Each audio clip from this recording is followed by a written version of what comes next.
thank you for that.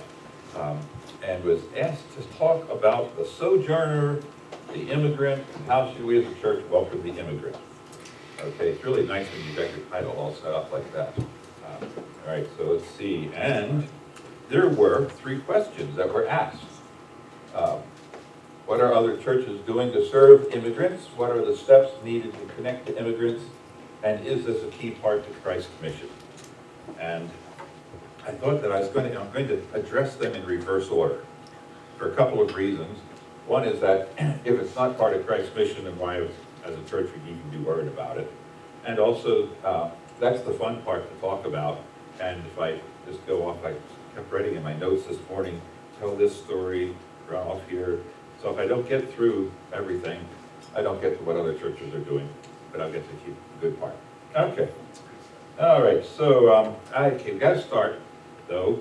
Are there any, trying to think what the proper term is, Native Americans, first citizens, anybody here, a Native, for any of you old people, Indian, American Indian? Nobody? No Native Americans here. Okay. How about anybody with a Middle Eastern background? Nobody with a Middle Eastern background? All right, me. All right. Okay, well, so then. So why did I ask? Okay.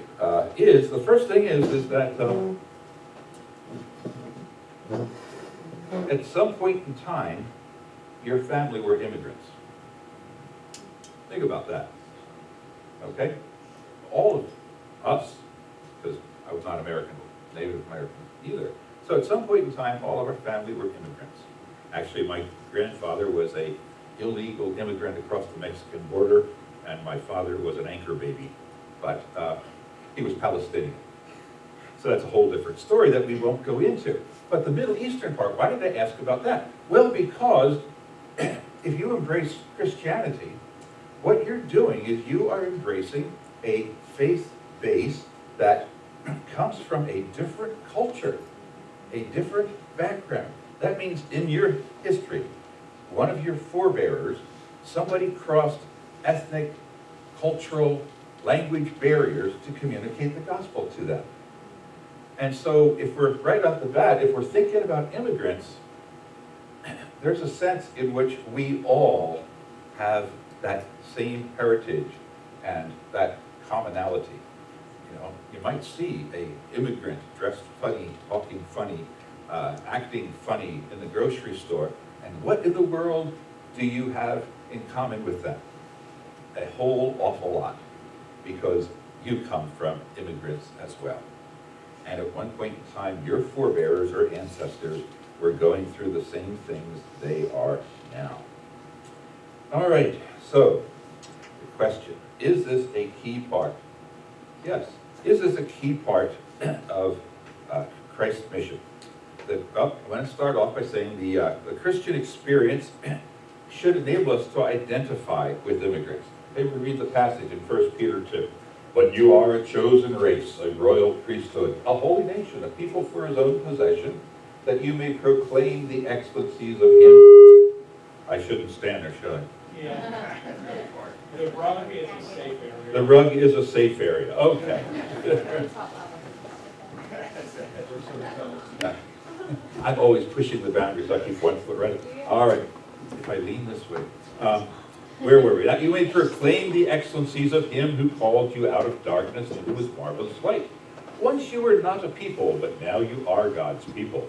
Once you had not received mercy, but now you have received mercy. Beloved, I urge you as sojourners and aliens to abstain from the passions of the flesh, which wage war against your soul. I'm sorry, it's just a hair dark here, so I need to put these things on. Now, all right. It struck me as I was reading it that once you were not, once we were apart from Christ, and maybe you had a really nice experience as an unbeliever, but I think back, and maybe you can identify with yourself. I was lonely. I was scared. I was uncertain because I was facing uncertainties. I was facing the unknown. Questions about what was life all about, and not seeing any answer. And it was really pretty miserable. Once you were not. You know, that hit me with a lot of power, just as I was looking at my notes this morning. You know, that reminder, once I was apart from Christ, but now you are God's people.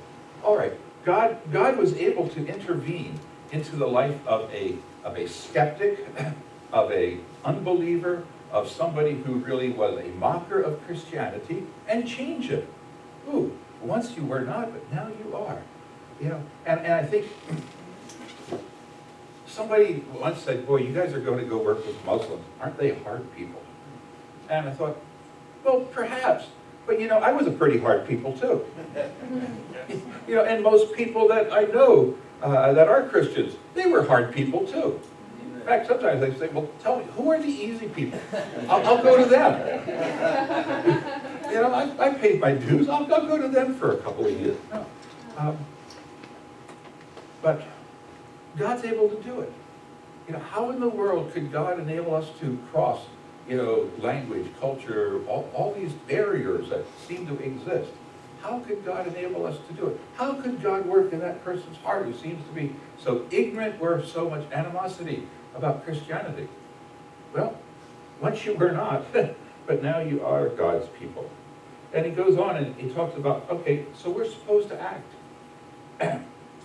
Now, as believers, we're supposed to act like sojourners in this world, because we've been made part of another kingdom, our citizenship has been transferred, and here we are on earth, and we're supposed to act like sojourners. That word sojourner means a stranger, and aliens, that means resident foreigner. That's who we're supposed to act like as we're here, because we're citizens of heaven. We are dependent on God. And so I thought, well, just right off, our very existence as Christians should help us and give us an idea about what it's like to be an immigrant. Because we're different. We are weird.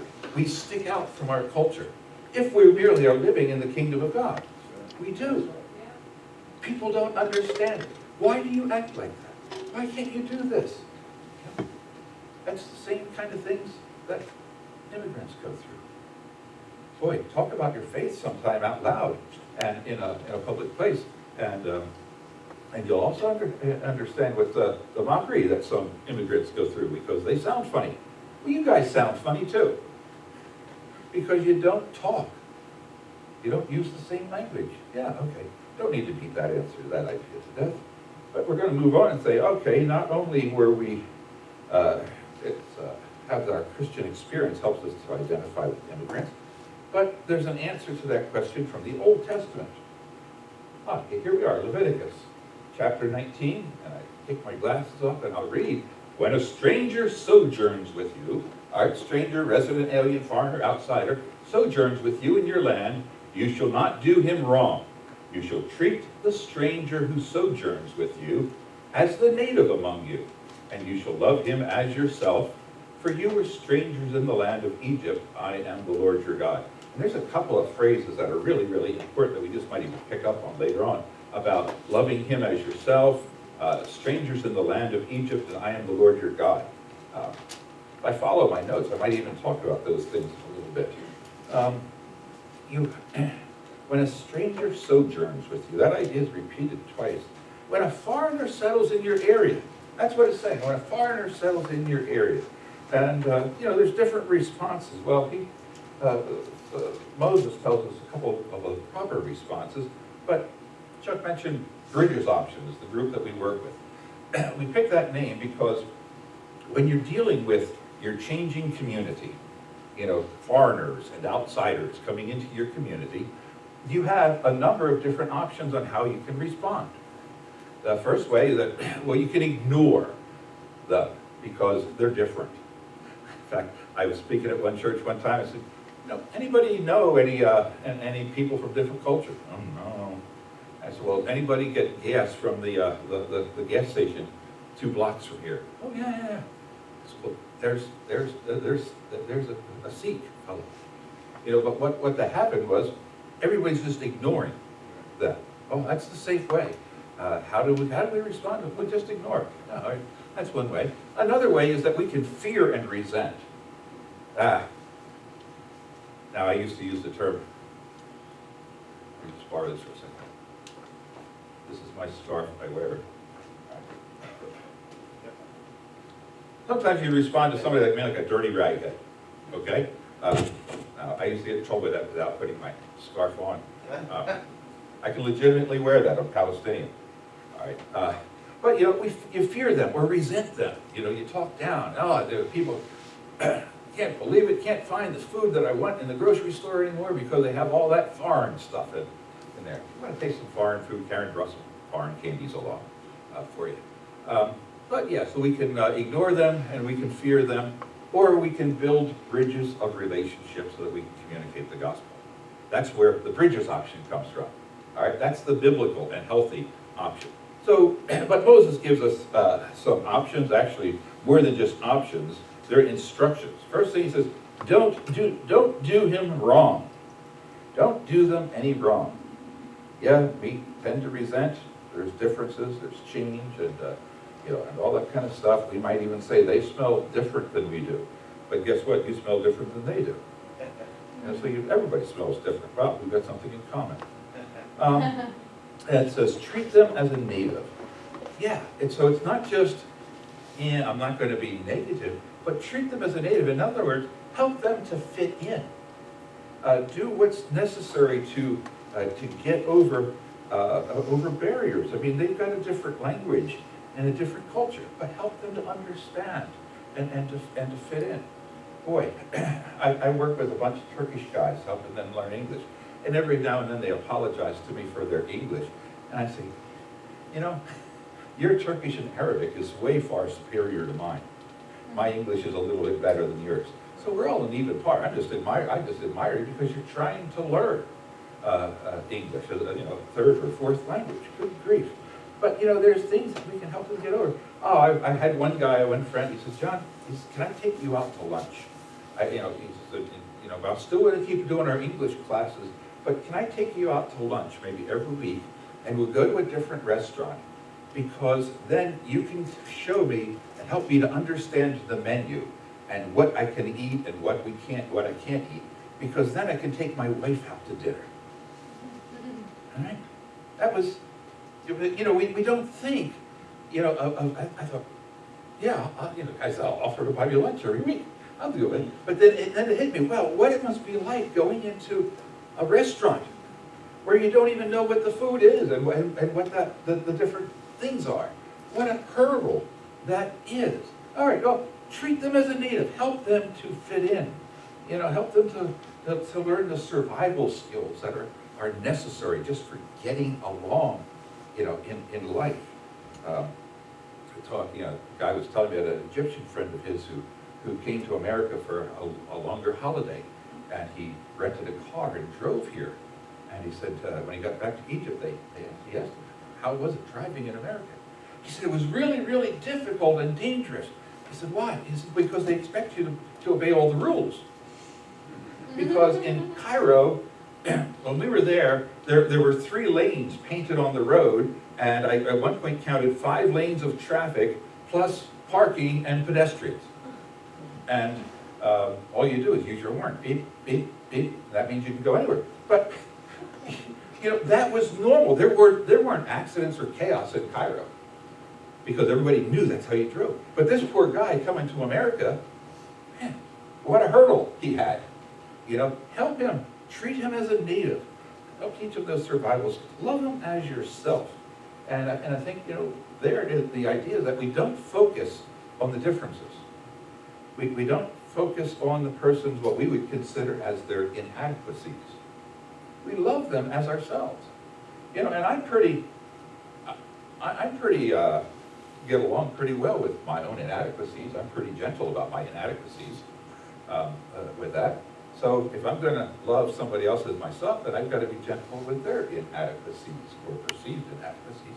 All right, and then it goes on. It says, why? Because you were strangers in the land of Egypt. You were strangers in the land of Egypt. And it hit me. When they started out in Egypt, they were pretty powerful. Okay? The number 2 guy was like the father of the nation, Joseph. He was pretty powerful. And the Jews came in and they got the best land, and they had protection from the government and everything. They started out top dogs in the whole thing, but by the time Moses comes along, what are they? They're slaves, okay? So they've gone from powerful to slaves. They've gone from being the ones in control to being controlled. Now, and yet the model that keeps being used over and over again is reminding them when they were strangers in the land of Egypt and needed to be delivered. And it struck me, immigrants are like that. Immigrants have a similar thing. When the country that they came from, they probably had skills, and they had credibility, and they had probably money. But they come here, I had a friend, he was a welder in the country that he started in, but he became a believer, which was a very unpopular thing, and so he became an immigrant to another European country. And all that his credentials, that as a welder you make a lot of money, you've got prestige, and all of his credentials qualified him to kill chickens in the country that he moved to. What a downtrodden position he's in that. Because it was Norway that he went to. His Norwegian was not very strong, and none of his credentials from the country he came from translated over into there, and so all he could do was be a chicken killer for a big restaurant in town. And that's what the immigrant population, a large part of them, deal with. Oh, did I tell you? So Paul Hasty, that used to come here long time ago. No, he never come here. Paul Hasty never came here, but he was part of the fine family that used to come here. Okay, so he was telling me about a neighbor who moved in. Now, this neighbor was an engineer working as an engineer for a big company here, and he didn't know how to work a lawnmower. That's how Paul Hasty initially made contact with this guy, was showing him how to work a lawnmower and how to cut grass. Because the guy didn't have the foggiest, because the country he came from, they didn't have grass. All right, so you didn't. You never did that kind of stuff before. Just how different it is for the immigrant who is here. We're strangers and aliens. Memories of God's rescue of us should move us to want to care for others. And I guess the question that I could ask is, what culture are we most concerned to protect? The earthly culture that we have become comfortable with, or the culture of the kingdom of God, which is our eternal home? But then, good grief. And then God ends up this whole thing and says, I am the Lord your God. I am the Lord your God. That's shorthand. That's the unifying theme in this whole bigger section in Leviticus where God is talking about immigrants, strangers, sojourners, and all of that. In chapter 19 earlier, verse 2, he says, you shall be holy, for I, the Lord your God, am holy. And that sort of settles the argument. Almost said that again, didn't I? This is hard. This interferes with my lifestyle. This interferes with my comfort. Why should I do that? Because he's the Lord your God. Yeah, that's like, you can argue with me. I guess you could argue with God, but you're going to lose. All right, I'm going to just move on. And then, the answer from the New Testament. Yes. All right. Some guys who were not friendly to Jesus come up and say, Jesus, which commandment is the most important of all? Jesus answered, the most important is, Hear, O Israel, the Lord our God, the Lord is one. And you shall love the Lord your God with all your heart, with all your soul, and with all your mind, and with all your strength. The second is this, you shall love your neighbor as yourself. There is no other commandment greater than these. So he gives this answer, and the answer is rooted in the character of God. okay? Because he starts off saying, "Oh, you want the greatest commandment? This greatest commandment is rooted in the character of God. Hear, O Israel, the Lord our God is one." All right? And that's it. The character of God. Again, that's why this has power. That's why this is binding. That's why this is authoritative. It's rooted in the character, the being, the nature of God. And there's two things. He gives us two commands. The first, and then the second, which is like the first. All right, which is interesting. When you look at the construction there, you have kind of love the Lord your God and love your neighbor. There's a little parallel thing. And you love the Lord your God with all your heart, all your soul, all your mind, and all your strength. The whole being loves the Lord your God. And you shall love your neighbor as yourself, with the whole being. You know, there's a real relationship in these two ideas. You can't say, well, I'll love the Lord, but I won't love my neighbor. No, because if you're not loving your neighbor, you're not loving the Lord with all of your being. It's really kind of neat the way that he sets that up. And also, he says, just the whole way that he phrases it. The second is this, shows no other commandment greater than these. He refers to this as the two commandments as just one commandment. There's no other commandment greater than these. All right, so that's a good start. That's a good start. But the parallel passage in Luke continues and makes another point, because they ask him, who is my neighbor? Who is my neighbor? What a good question that is. I know who my neighbors are. Oh, actually, I don't know who my neighbors are. I was looking at a map of our neighborhood this morning, and I said, I know those people. I know those people. Who are those? I don't know their names. In fact, for a long time, a guy right across the street from us, he knew my name. He'd say, "Hi, John," and I'd say, "Hey, buddy," and I referred to him as Ponytail Guy. Not to him, but when Karen and I were talking, I said, "Oh, Ponytail Guy has his recycling out. Ours must go out." And so they didn't know my neighbor. I didn't know who he was. But you can take something and go somewhere with that. But anyway, so to answer that question, Jesus tells the story. We call it the story of the Good Samaritan. The man goes from Jerusalem and he gets set upon by thieves, and they beat him up, and then a priest comes along, and a religious leader comes along, they both ignore him, and then a Samaritan comes along, and he takes care of him, and we call it the Samaritan. It struck me, the Samaritans were a really despised group of people. And now, Samaritan is like a really good word. Different Samaritan agencies, Samaritan this, Samaritan that. It's become a good thing. But culturally, historically, to understand this, the Samaritans were like the big traders. All right, they were like really the big traders, because so you got the northern kingdom, you got the southern kingdom, Israel and Judah. Israel gets taken captive by the Babylonians, and it gets resettled by a whole bunch of foreigners. They brought in their false gods, and they intermarried with whatever Jews happened to be left there. In the southern kingdom, Judah, that gets captured in 600, and they get taken out. But then 43,000 of them come back.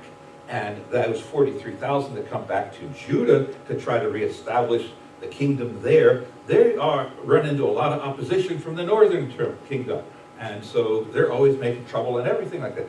There is like animosity and problems and everything. To call somebody a Samaritan, nowadays it's a nice thing. But back then, if you called somebody a Samaritan, you better be bigger than them or faster, because you were giving them a great big insult. And so Jesus was really, I love it. He was being insulting to the guys, to these religious leaders who were asking the question about who is our neighbor. Because the Jews had sort of twisted it, being very, very ethnocentric, is that who was our neighbor? Only the Jews. Anybody else was a dog. Anybody else was an outsider. Anybody else was to be looked down upon. Jesus says, here it is. All right, two guys came, they walked right past them, and a Samaritan comes. So who is the man? The man who did good. And what's interesting, what comes out of that is that being a neighbor is not determined by ethnicity, politics, friendship, or anything like that. Oh, I might even have this down.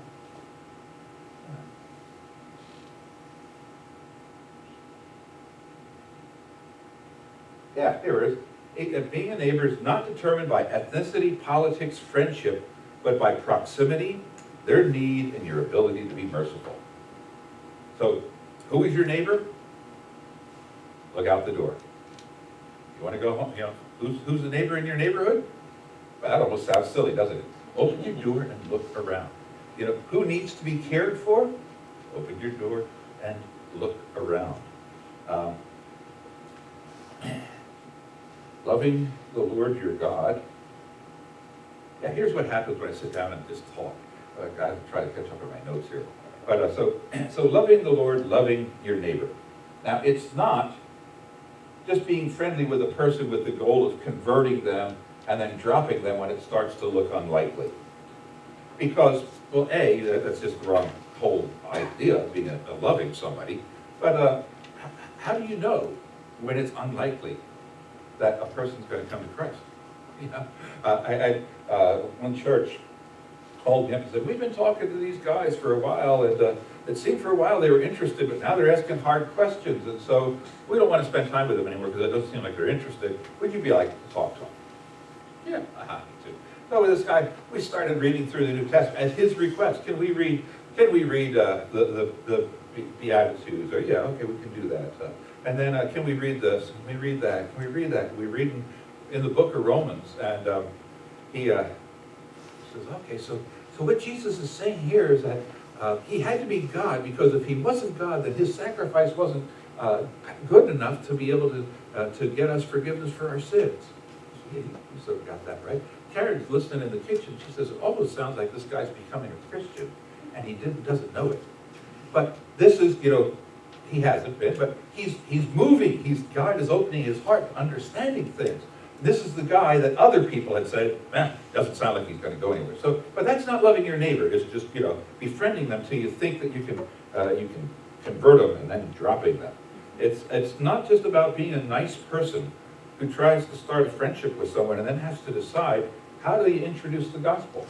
I mean, that was one of the big problems about the old friendship evangelism thing, is become a friend to the unbeliever, and then once you've got credibility and everything, you introduce the gospel to them. Well, because one of the problems was, I don't want, if I introduce the gospel, they might not be my friend anymore. I don't want to lose my friend. No, it's not that. It's not that. It is about loving your neighbor with no other agenda than honoring God by obeying the great commandment. That's what loving your neighbor. Why do you love your neighbor? Because I want to honor God.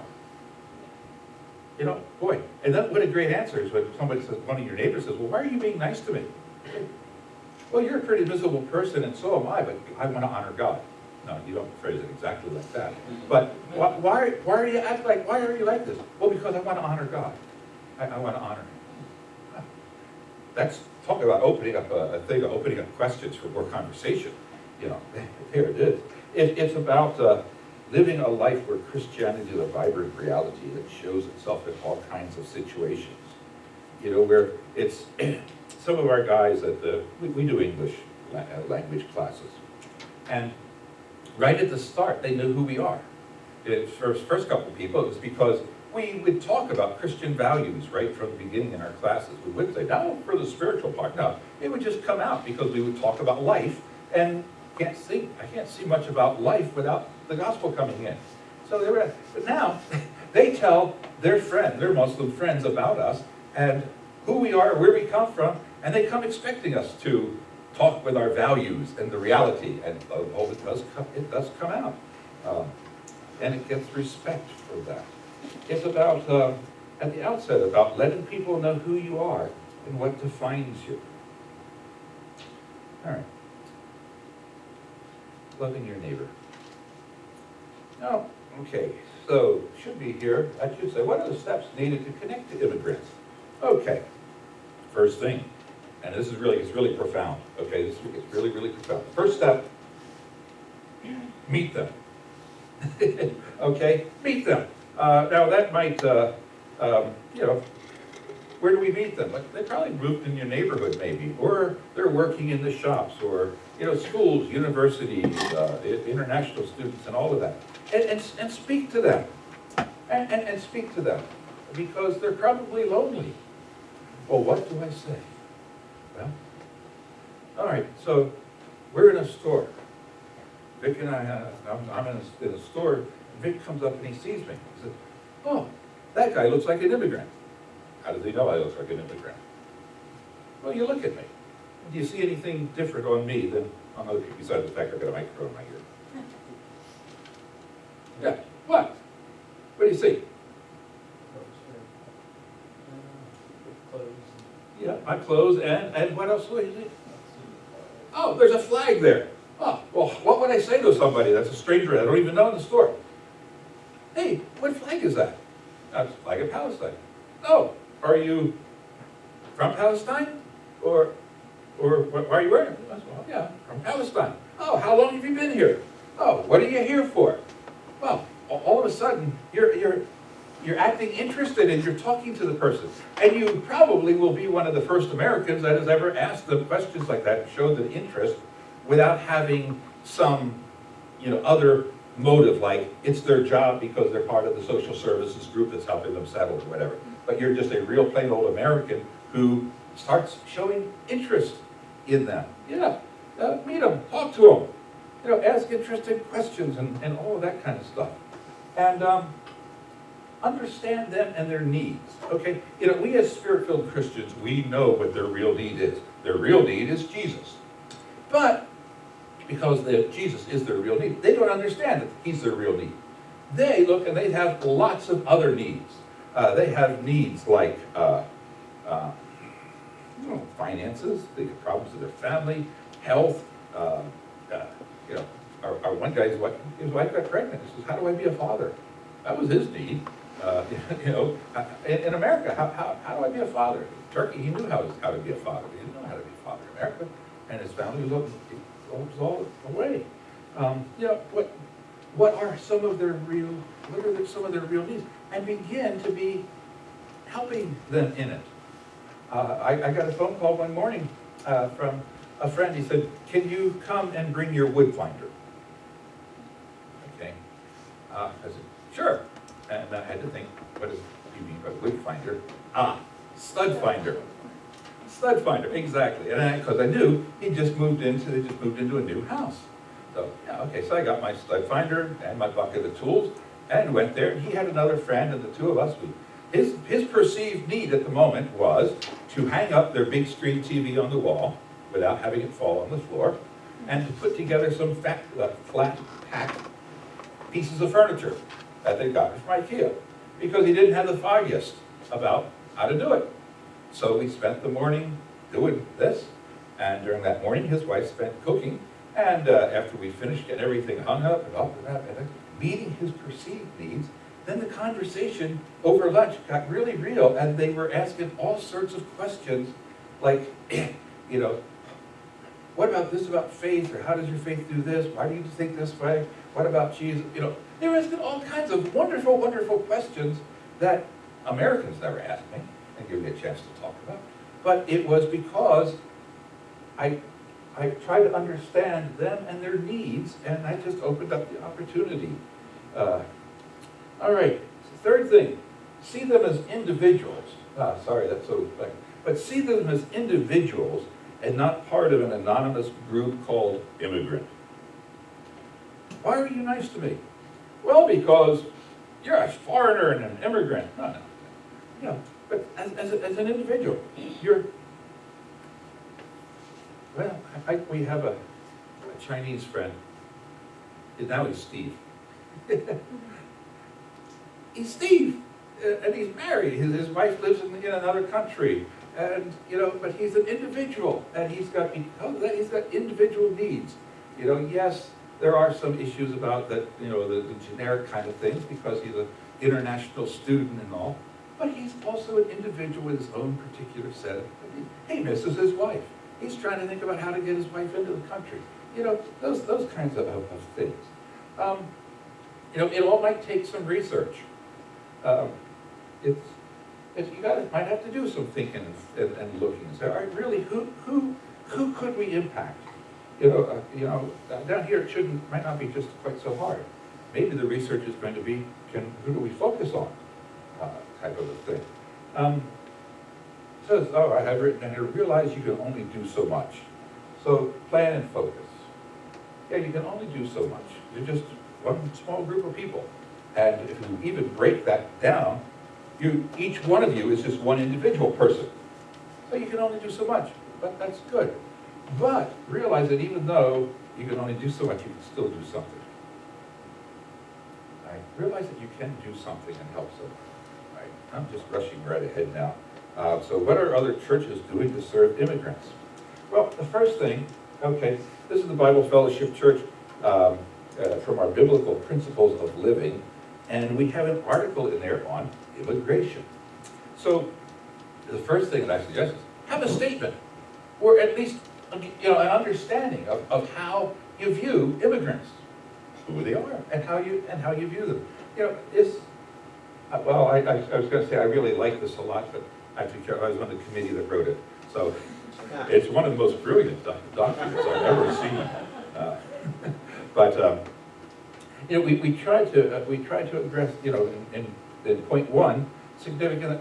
God created all human beings in His image. Therefore, all people from all cultural backgrounds are dignified.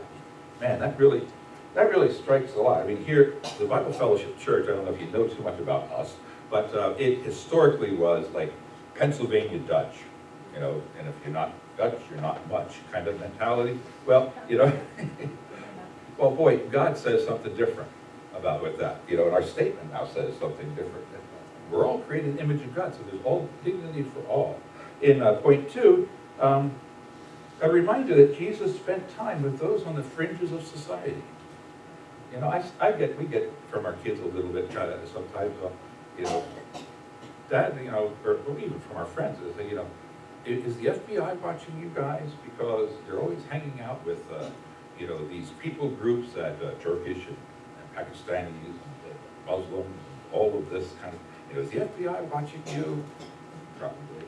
But, you know, they're on the fringe of our society. Yeah, but Jesus did that too. And when we look at that, that should have been back on 3. In point 3, it makes the point that all the immigration, the change of our communities because of other people moving in, gives gospel opportunities that we might not have ever otherwise had. You know, good grief. I could not get a visa to go and to minister in Turkey. And if I did, for somehow, I would have to learn Turkish. And I'm not sure which would be the bigger miracle, getting the visa or learning Turkish. But I don't have to do either because God has brought Turkish people into our community. And they want to learn English. Wow, okay. It's a gospel opportunity. And the thing goes on in section 5, it talks about makes the point that church must not allow political issues to surpass her mission of gospel-centered ministry. It reminds us again that what's the purpose of us being here? And it's not because of political, it's not for politics. And in number 6, it's not all aliens are here of their own volition. You know, a lot of aliens, a lot of immigrants are here as victims. Okay? You know, go to a Chinese, you want to, where can I ever find anybody like that? Go to a Chinese restaurant. You know, go to the same Chinese restaurant, like a big one, all right, that like 4 weeks in a row, and you will notice that the girls, your waitresses, change. Why? Because they are trafficked in and they're moved around. And the reason that they're moved around is so that they don't become friendly with any person who might help them to escape. Yeah, plain and simple. And there's lots of other places where the victims, you know, whether it's the sex trade, child labor, you know, sweatshops, laundries, all kinds of places. other thing that churches are doing. I threw this one up. This is Grace Bible Fellowship Church. I know you guys are doing things with them. And, that's just off of their website. So they have different activities and things, trying to, their focus goes on international students. That's the thing. Remember what I said about, you might have to focus on one thing because you can only do so much. And so their focus, they picked is international students. And then there's some other local stuff. Again, I didn't do an exhaustive check on the internet, but I did find the Chester County Migrant Ministry and the Volunteer English Program in Chester County. I don't even know if they both exist. I didn't make phone calls. I figured I don't live in Chester. There's probably other people in Chester who do. So those are just two things that I found that are doing stuff. And it sounds like one of them is a Christian ministry serving the migrant community in Chester County and surrounding area. And they have a whole range of services that they try to offer. And the other is volunteer English.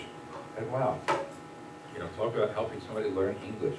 Besides being just tremendously rewarding, it's also valuable and opens up all kinds of opportunities because they have questions. Again, so all right, that's the plot. Okay, I wrote this morning. So we began by considering 3 questions that were asked of me, and the answers that I've given are not definitive or exhaustive, but I hope they provide you with a start in thinking. Okay. My goal was to point you towards Jesus and remind you of your real citizenship and the privileges and responsibilities you have because of your real citizenship in the kingdom of God. So, Chuck asked me, started me off with 3 questions, and I'm going to end by I'm not going to ask you a question, but leaving you with a question. All right, then here it is. It's now that, and it's not a question that you necessarily answer today, but perhaps it will take some time to reflect and research and pray. And here it is. And the question is, what will you do with what you heard this morning? So thanks very much for having us. Enjoy your time. Even though I took more time than I was given.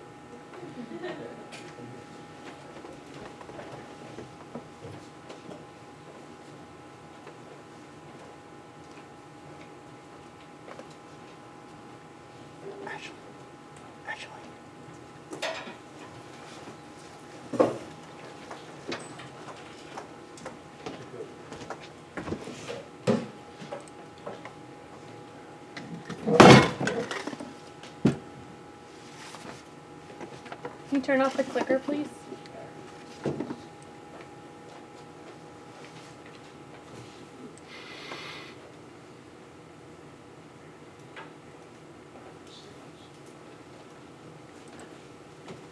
So before we sing this song, I just want to give you just a little, I don't know, just something that I've been thinking about in my mind, about why do we, just what are all the reasons for why we sing, why we praise, why we worship.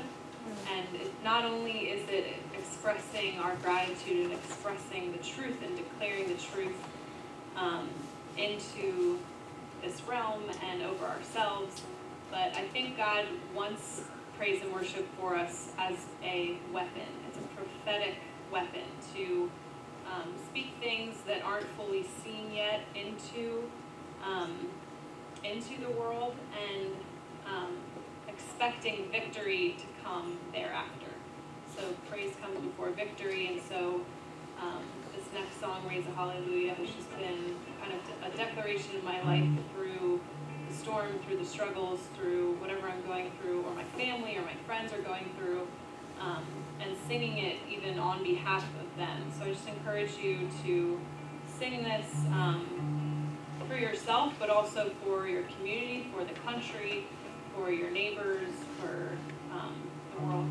So I invite you to stand and really just declare victory over the enemies and the struggles of your life.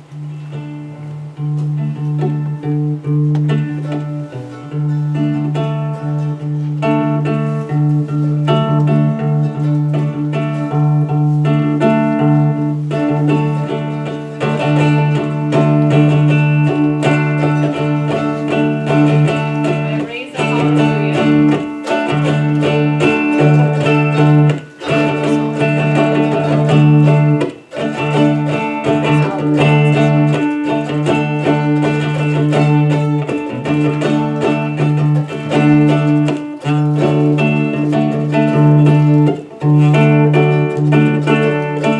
I raise a hallelujah.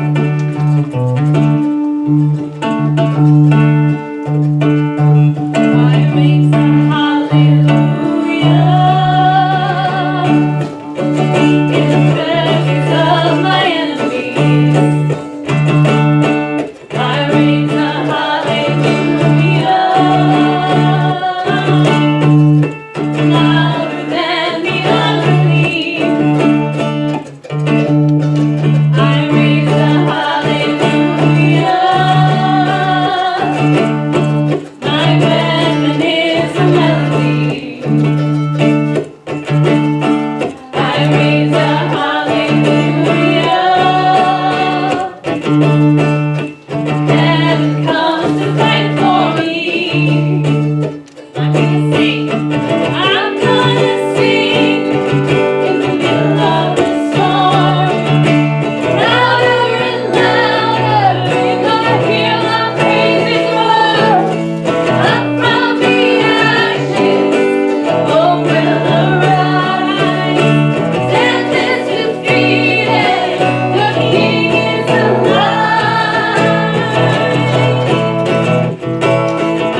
seat, have a seat. Is there another closing song? Yeah, actually there Okay, is. just making sure. Well, good morning, everyone. Morning. Thank you, John. Kara, great to see you. A lot of new faces that may not know them. I think back to when we did a retreat down in the Baltimore, Henlopen, somewhere area, and you threw her in the bag. I still remember picking her up and going in there. I have the strangest memory for stuff. But Karen's mom was a long-term fixture here, a missionary in Zambia for many years. And during our church history, as a verse this week for me was honor thy fathers, not just earthly, but spiritual fathers and mothers. And